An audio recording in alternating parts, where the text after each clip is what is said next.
Oke, saat ini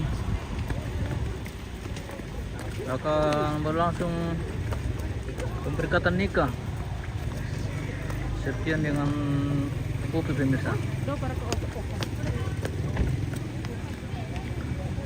di gereja Toraja. Gereja Protestan Bora et Labora.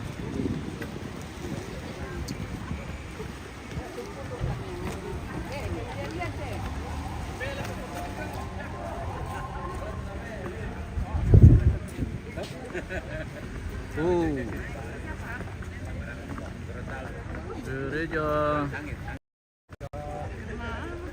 Bora et Labora Tindari pemirsa.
Selamat siang Palembang. Siang, pindah bro.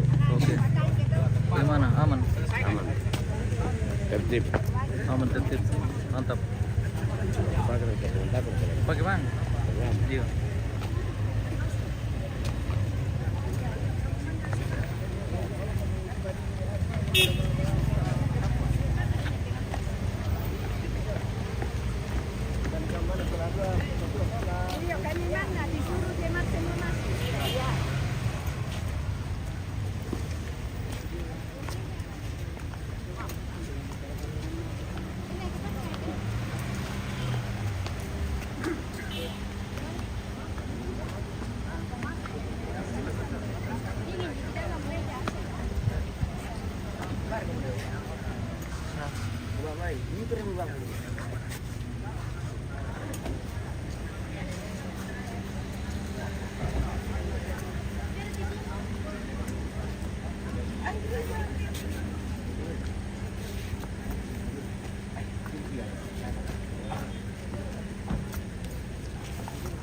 Oke.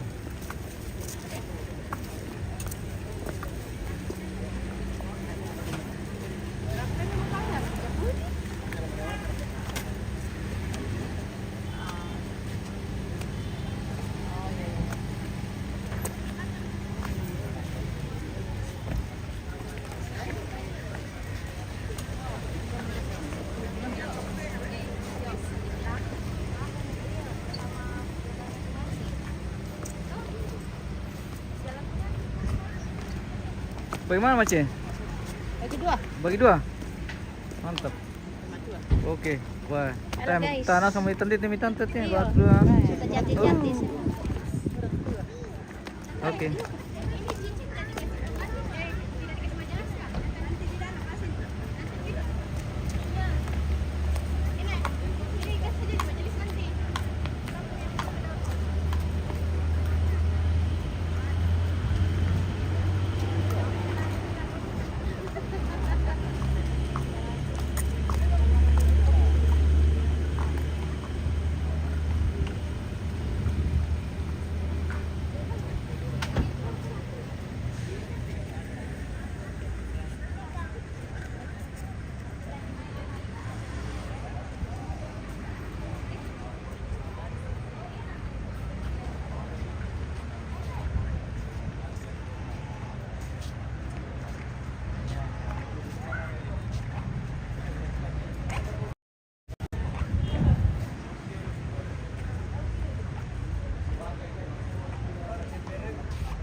Dijemput kah?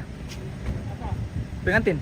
Ini ada lah masih panas, belum kita tanya masuk orang dalam, kalau udah masuk. Kalau ada tempat ini. Oh. Tahu langsung dari itu dulu, ngaduk pelan nama. Ada yang tadi ada kasih di majelis. Mengkelang ke? Turun nih? Ada juga pengantin di dalam ini? Ada. Oh, ada. Terserah. Oke. Turun Mika, turun.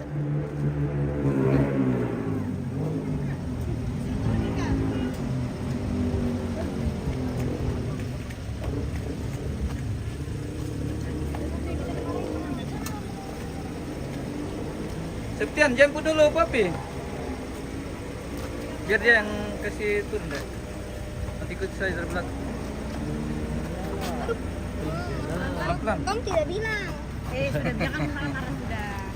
Perasaan dari tadi saya terus disalahkan. Jangan marah-marah, jangan marah. Sudah pakai pasang Pi?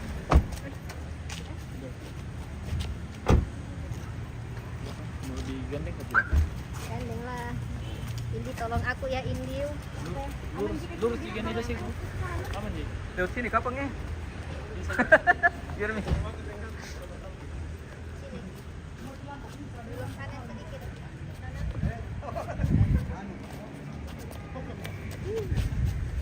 Baik.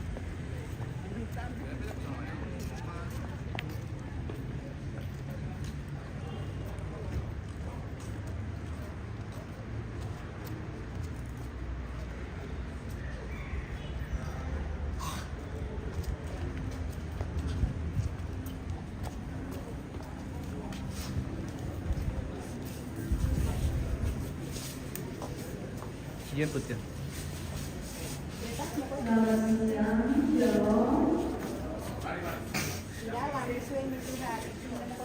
Bapak, Ibu, dan saudara sekalian, hari ini Sabtu, 11 Mei 2024, di Gedung Gereja Jemaat Orang Laura, Kendari, kita berkumpul Nanti paparazzi bisa maju ke depan tapi kiri kanan ya, jangan di depan mimbar. Kiri kanan Pak. Jangan ambil gambar ya.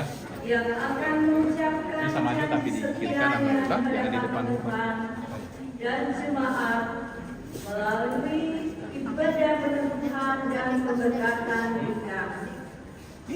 Kita semua bersama mempelai yang berbahagia serta keluarga datang menghadap Allah, memohon berkat Tuhan bagi Septian Tarukalo dengan Popi Tripani Pasimbong. Marilah kita berdiri, kita memulai ibadah ini.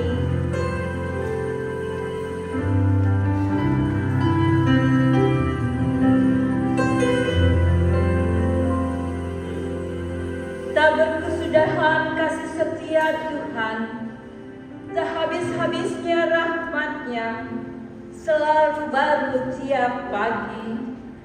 Besar kesetiaan-Mu oleh sebab aku hendak menyanyikan kasih setia Tuhan selama-lamanya. Hendak memperkenalkan kesetiaan-Mu dengan mulutku turun-temurun. Sebab kasih setiamu dibangun untuk selama-lamanya. Kesetiaanmu tegas seperti langit. Kita memuji Tuhan dari nyanyian PKJ 13 bait 1 dan 2.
dan Anak dan Roh Kudus.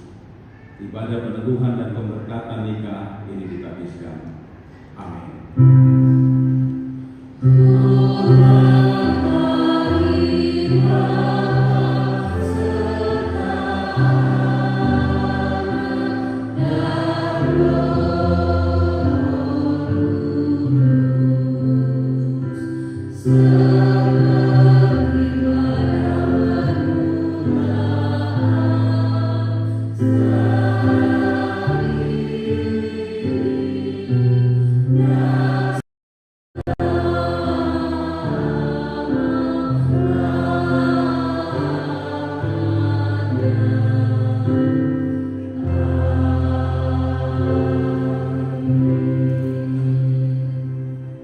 Kasih karunia sejahtera dari Allah Bapa kita dan dari Tuhan Yesus Kristus melalui perantaraan Roh-Nya menyertai ibadah kita saat ini. Amin.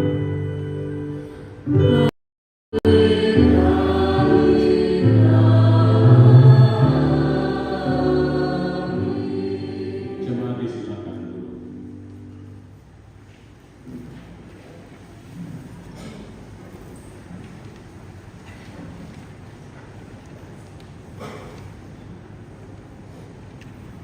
Nas pembimbing dari Kolose 3 ayat 5 sampai 17.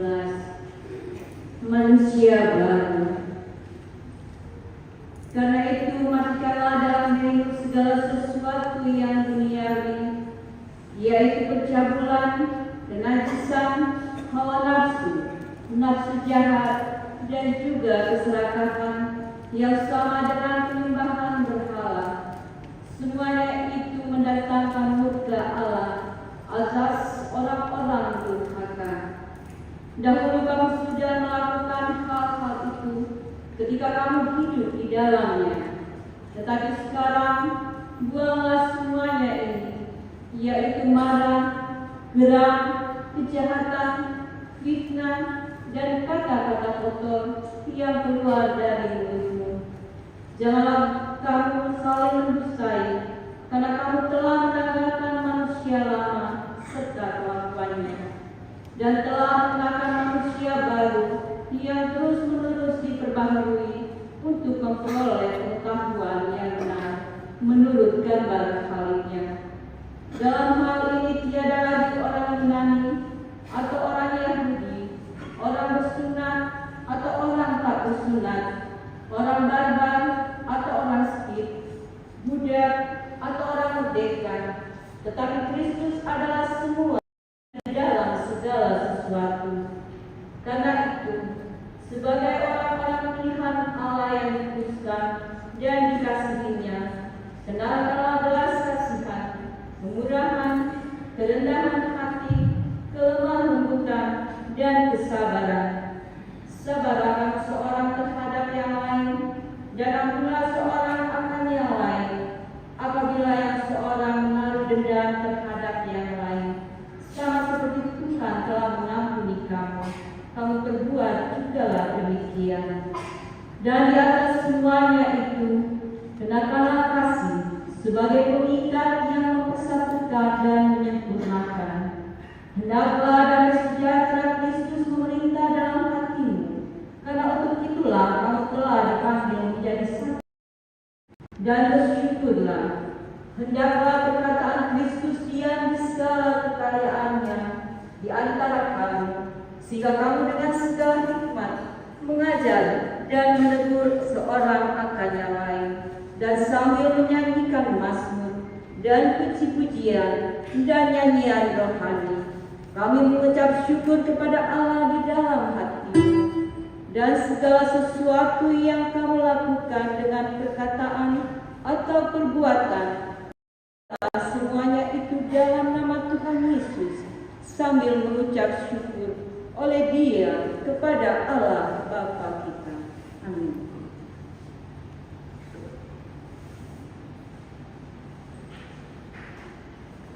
Merespons nas pembimbing tadi, kita puji Tuhan dari nyanyian PKJ 277 bait 1 sampai 3.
Tetapi sebelumnya kita meminta kekuatan Roh Kudus, firman-Nya. Tuhan menyertai saudara-saudara.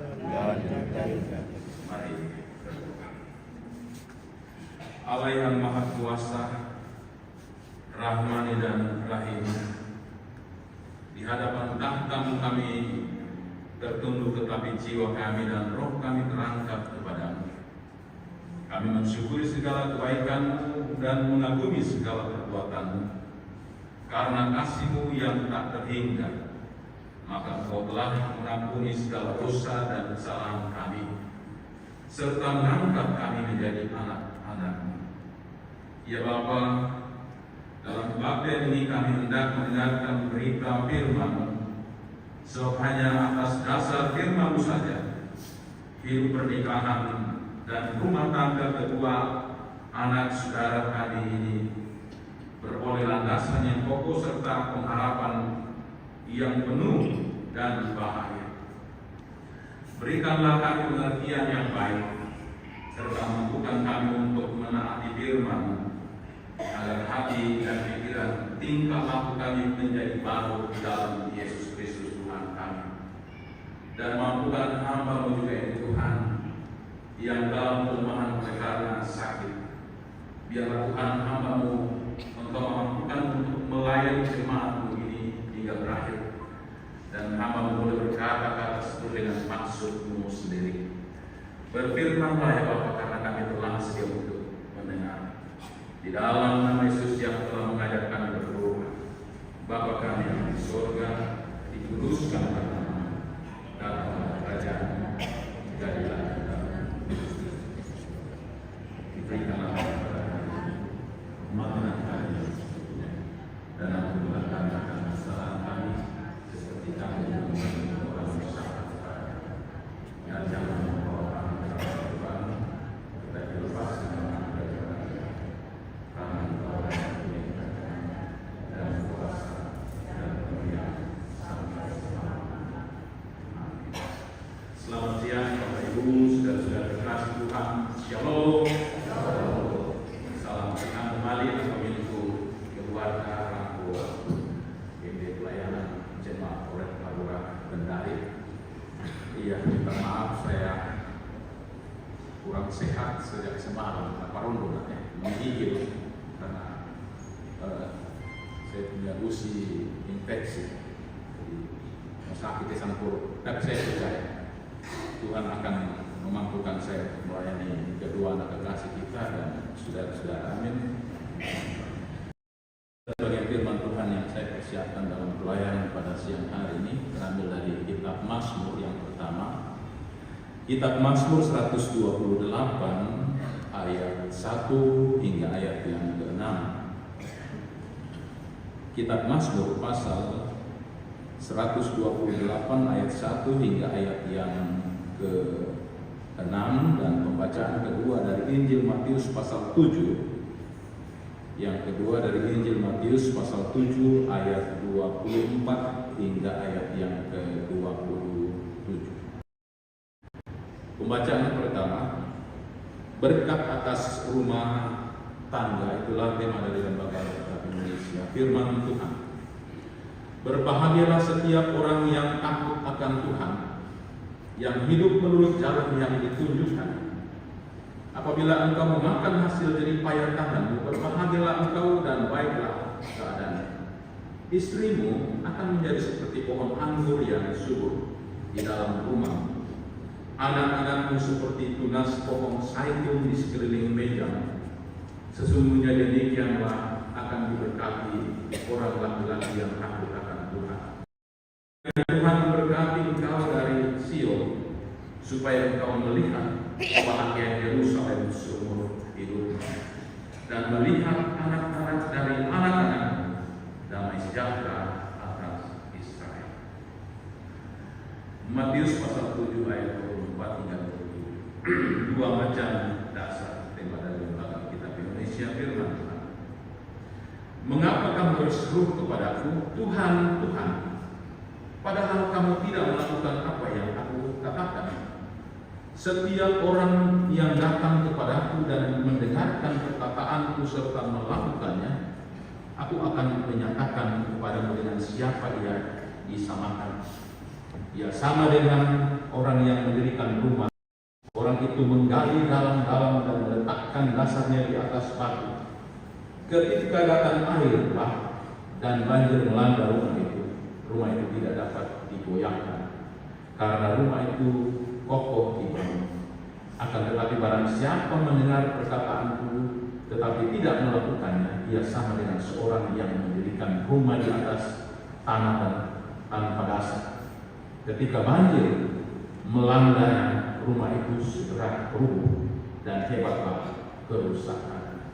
Jadi firman Allah yang telah kita baca dan dengarkan bersama kita semua yang hadir pada saat ini akan terus disebut berbalik kalau di setiap persekutuan kita datang sungguh-sungguh rindu untuk memuliakan Allah, terlebih lagi karena rindu mendengarkan firman-Nya, memelihara dan melakukan di dalam kehidupan hari lepas hari. Amin. Haleluya.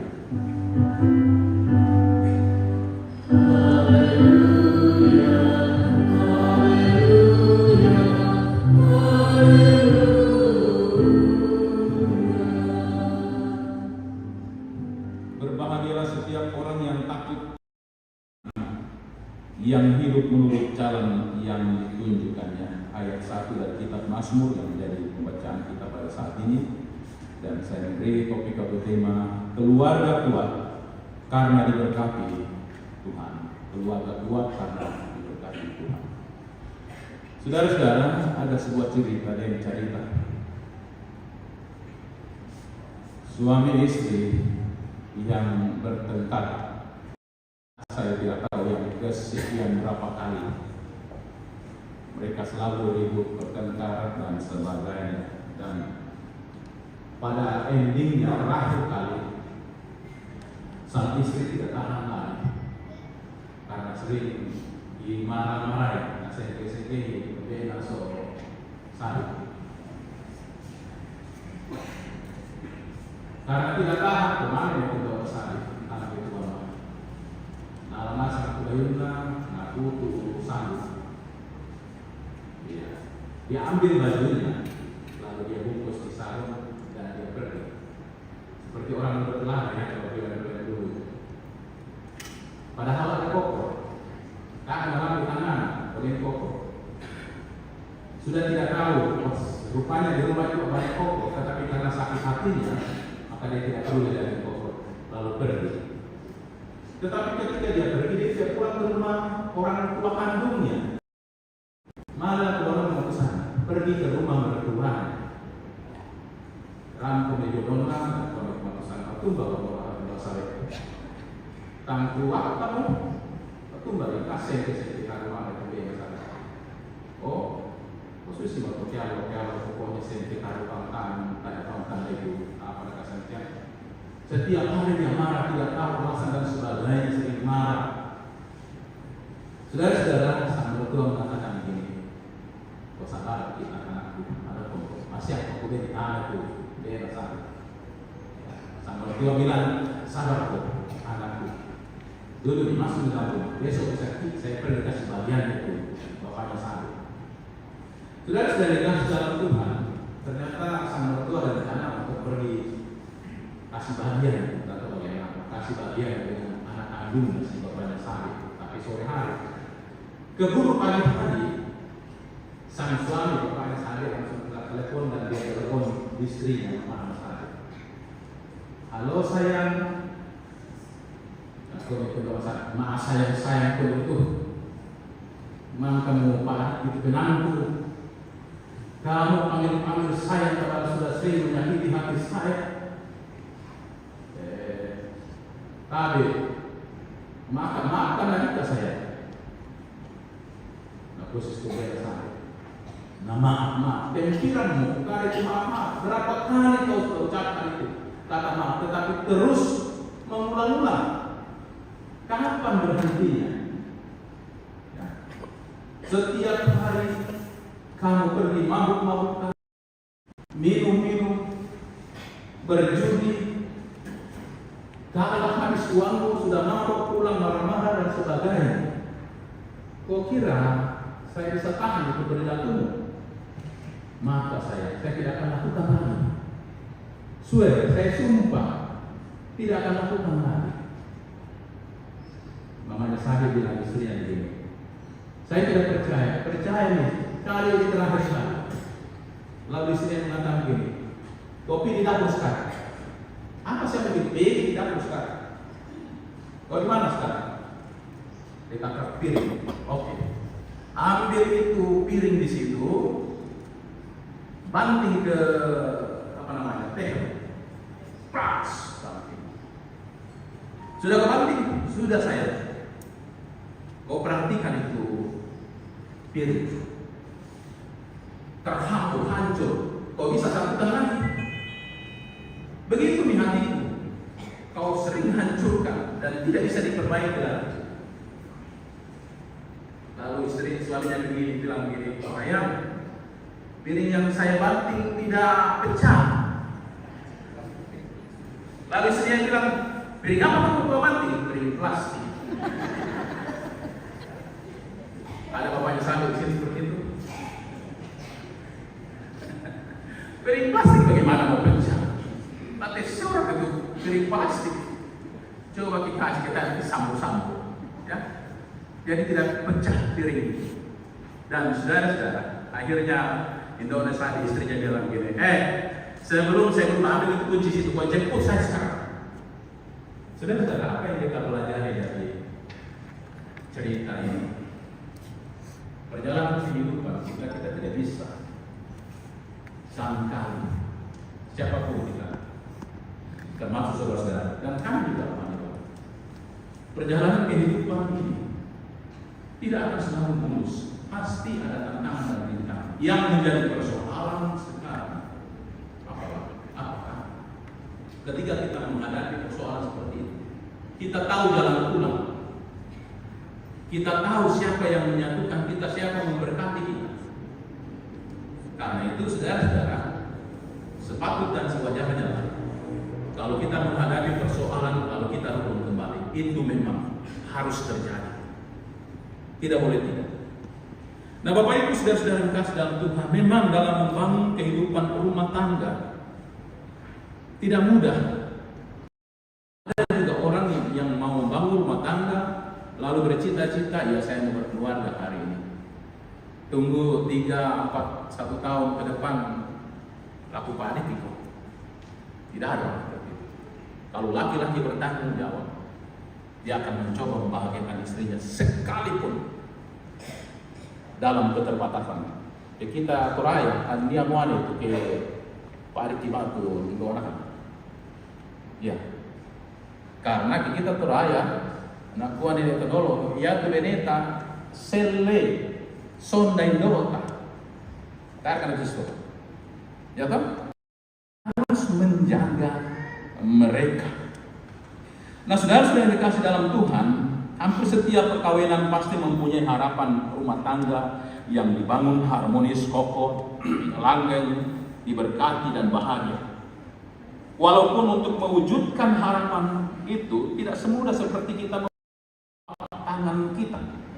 Namun hal itu juga bukanlah perkara yang mustahil asalkan kita mengandalkan Tuhan dalam menjalani segala kehidupan sehari-hari. Lalu apa rahasia kebahagiaan keluarga dalam kehidupan kita? Saudara-saudara dikasih dalam Tuhan, apakah rahasia keluarga yang bahagia? Mungkin setiap orang akan mengatakan, beranggapan bahwa keluarga kita akan bahagia jika kita memiliki harta yang berlimpah, bisa membeli barang yang kita inginkan dan bisa pergi berliburan ke semua tempat yang kita ingin kunjungi. Udah tahu nak kuat, ya tu sana bahagia ke udah tu ya nangka. Tapi coba saudara-saudara tengok di televisi. Tengok di televisi. Orang-orang yang kita sanjung-sanjung luar biasa pernikahannya. Orang-orang yang hebat jadi bintang film di layar kaca, dia memperlihatkan kesetiaan yang sempurna. Tetapi di belakang layar kaca, mereka adalah orang-orang yang bobrok. Orang-orang yang hanya memperlihatkan kehidupannya seperti sebuah sandiwara. Dan kehidupan ini bukan sandiwara. Ini fakta. Mungkin juga ada yang beranggapan bahwa keluarga yang bahagia adalah memiliki pasangan yang disebut katanya sempurna. Istri yang seperti apa yang dia inginkan, suami seperti apa yang dia inginkan, ganteng, pintar, melarang daka, seng, dan lain sebagainya. Itu semua bukanlah jaminan seseorang bahagia. Tidak sedikit keluarga mengalami kehancuran walaupun mereka memiliki semua yang diinginkannya. Salah satu penyebabnya adalah karena mereka tidak hidup sesuai dengan prinsip-prinsip kebenaran yang Tuhan ajarkan. Sekali lagi, mereka hidup tidak sesuai dengan prinsip-prinsip kebenaran yang Tuhan ajarkan. Ya, katakan inannya ya, ego yang ada. Saya kasih tahu anak kita berdua, ketika saya sudah berkati kamu, itu titik pertama kalian menyangkal diri. Tidak ada lagi pribadi Tiang, tidak ada lagi pribadi Kopi. Kalau Tiang kemana, orang bilang Muanena Kopi. Kopi kemana-mana, karena kau tahu Kopi ini yang apalagi beda mana, ambil satu orang itu, doa sama. Jadi tidak ada pribadi lagi dalam diri kita. Kita harus menyangkali diri kita. Bapak-bapak harus tahu itu. Ketika pergi keluar rumah, semua melekat. Tidak ada yang tidak melekat. Pasti. Dan juga ibu harus tahu. Semua, kalau orang tidak berjalan dalam prinsip-prinsip kebenaran yang Tuhan ajarkan, maka terjadilah hal yang tidak diinginkan. Saudara-saudara, ada firman Tuhan dari kitab Amsal pasal 15 ayat 16 sampai 17. Ini syair sangat pendek tapi sangat luar biasa. Amsal Salomo mengatakan begini, lebih baik sedikit barang dengan disertai takut akan Tuhan daripada banyak harta dengan disertai kecemasan.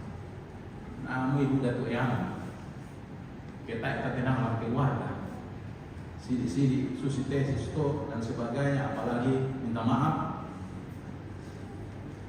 Kalau harta itu kita memperoleh dengan cara yang tidak benar, pasti katakan benar firman Tuhan, sertai kecemasan. Ya, karena itu, jangan memberikan kepada anak istri kita sesuatu yang tidak layak kita berikan. Ini hal yang luar biasa, saudara-saudara, perkataannya. Lebih baik sedikit barang dengan disertai takut akan Tuhan daripada banyak harta dengan disertai kecemasan. Lalu ayat yang ke-17, Amsal Salomo mengajarkan, lebih baik sepiring sayur dengan kasih daripada lembu tanggung dengan kebencian. Namun tantan mari kande. Kemudian itu pas sikaboroki, biar hanya sayur saja kita makan. Kalau ada kasih, dikatakan sepiring kasih, pengalaman dia. Ya, bahkan sialan kita sialan dikasih kemana itu sendiri itu kan, ada bukan rasanya pagi-pagi. Oh, khusus itu kata.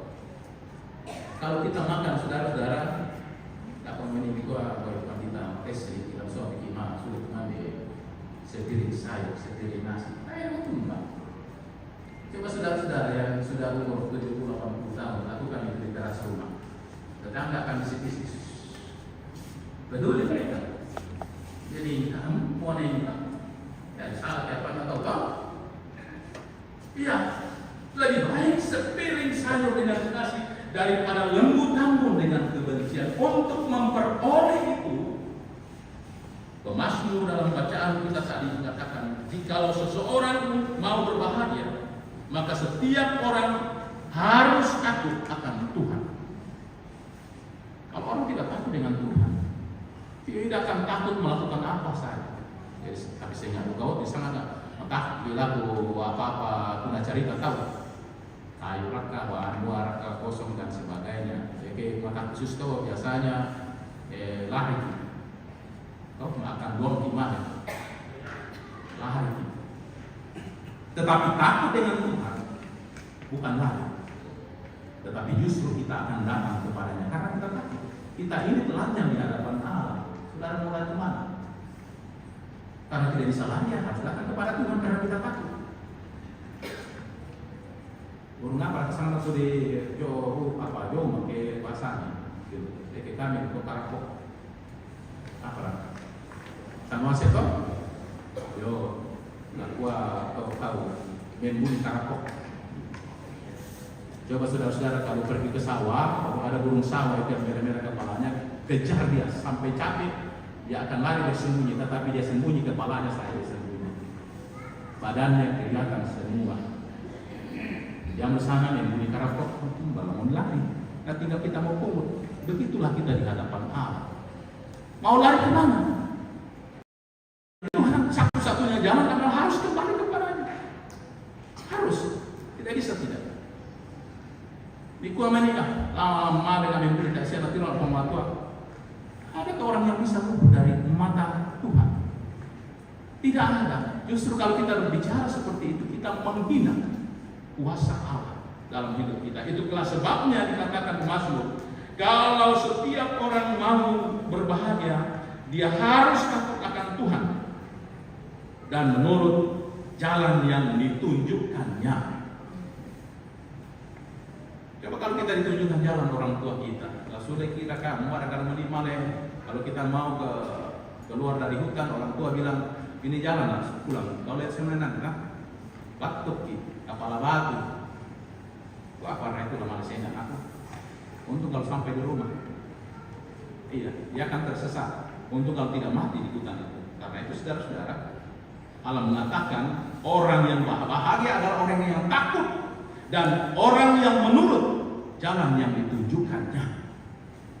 Tidak boleh cari jalan lain. Apa yang dikatakan? Ketika orang melakukan itu dikatakan mereka akan makan dengan bahagia, dengan kenyang, segala hasil yang mereka peroleh, ya. Dan mereka akan baik keadaannya sekalipun ada tantangan dan rintangan. Ingat saudara-saudara, menjadi orang Kristen, Tuhan kita tidak pernah berjanji bahwa setiap orang Kristen akan luput dari tantangan. Tidak. Jadi kalau berdoa, jangan minta Tuhan, jangan kita cengeng, tapi katakan dengan Tuhan, kalau saya menghadapi tantangan Tuhan, kuatkan saya. Sebab tidak mungkin seseorang pasti akan menghadapi tantangan. Kalau orang kuat, pasti akan mampu melewati. Dikatakan istrimu akan menjadi seperti pohon anggur yang subur di dalam rumah. Bisa ketan tuh dalam anggur dalam rumah. Ini bahasa hiasan Bapak Ibu Saudara-saudara.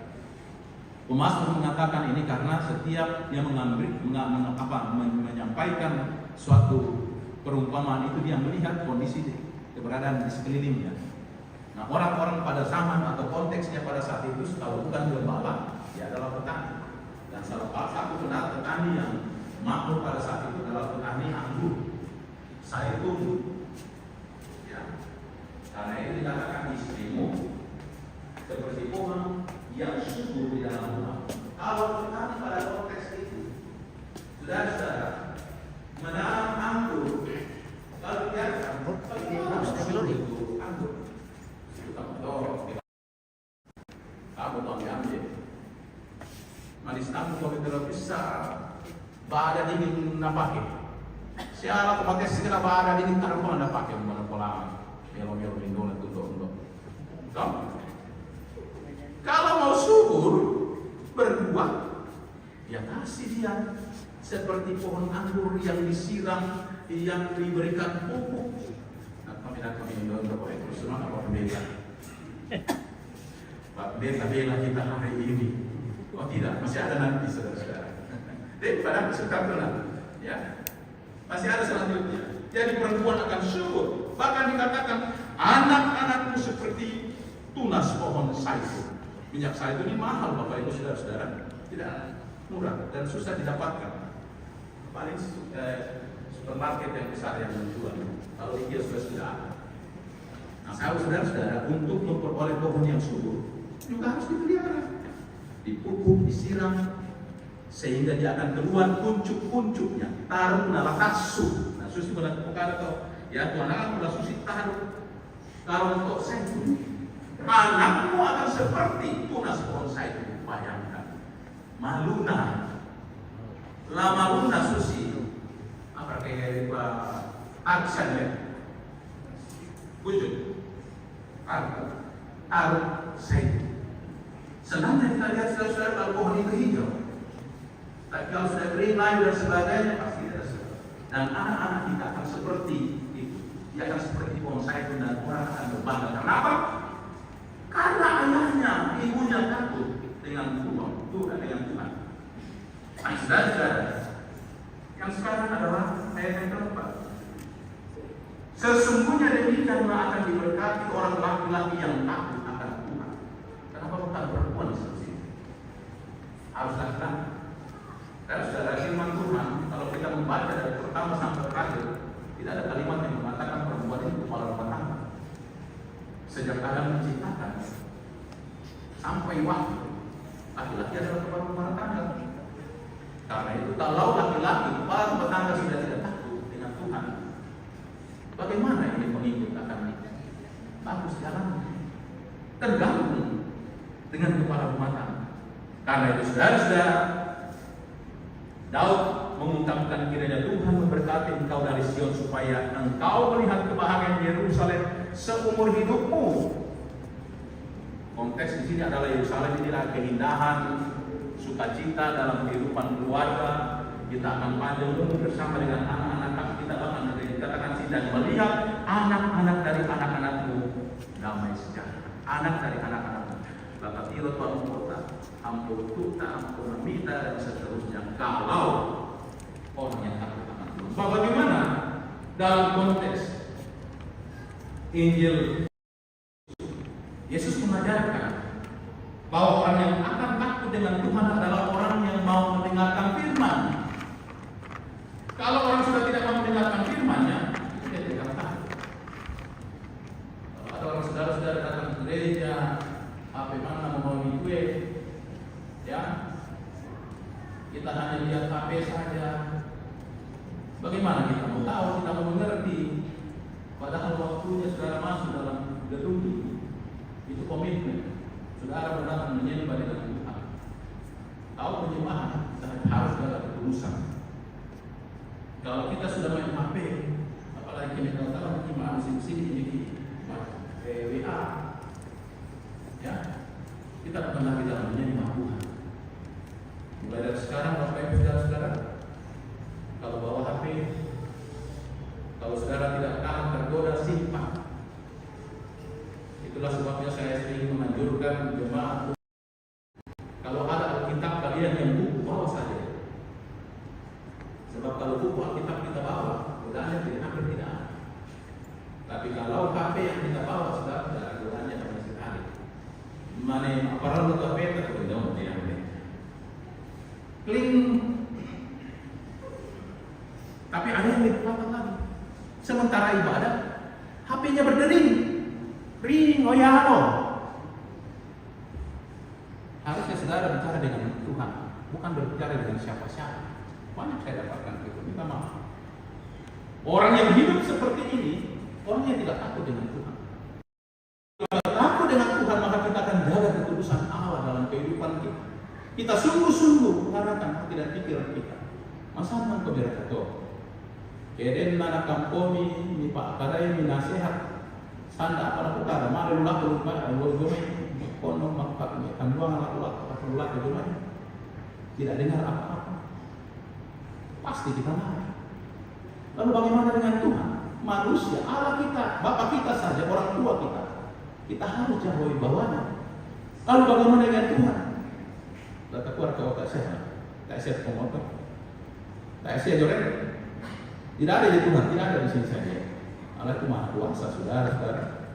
Matanya melihat dan Dia tahu rasa yang ada dalam diri. Karena itu, saudara-saudara, Yesus memberikan perumpamaan Bagi mereka yang bijaksana seperti orang yang mendirikan rumah di atas batu. Dan ketika banjir tiba, rumah itu tidak goyah, tidak akan berdiri karena dia berdiri di atas batu. Tapi kalau orang yang bodoh, dia tidak peduli, yang penting itu bagian dalam bangunan yang tidak begitu, saudara-saudara. Memang kita butuh waktu, tenaga, pengorbanan dalam hidup kita untuk membangun kehidupan keluarga kita, supaya ketika ada badai dan topan dalam perjalanan kehidupan ini kita tidak akan goyah. Karena itu saudara-saudara, dalam perjalanan kehidupan saudara-saudara, terlebih lagi anak yang dikasih berdua, Tian dan Kopi, saya sudah katakan morongan ya Tubanwami, morongan Lopi, rumahnya kanan itu seperti andaikan perahu kapal. Kalau saudara berdua akan mengandalkan kekuatan kehebatan untuk mendayung pergi ke labuan ke sebelah, ada tantangan badai, saudara akan terhempas. Tapi kalau Yesus Kristus menjadi juru mengimu, apapun yang kamu hadapi, pasti kamu akan melewati. Karena itu saudara-saudara, tema kita hari ini mengatakan keluarga yang kuat karena diberkati Tuhan. Karena itu dalam perjalanan kehidupan ini biarlah Tuhan yang membentuk kita. Datanglah kepadanya, selalu andalkan Dia dalam kehidupan. Percaya kita akan menjadi keluarga yang kuat karena diberkati Tuhan. Amin. Kita puji nama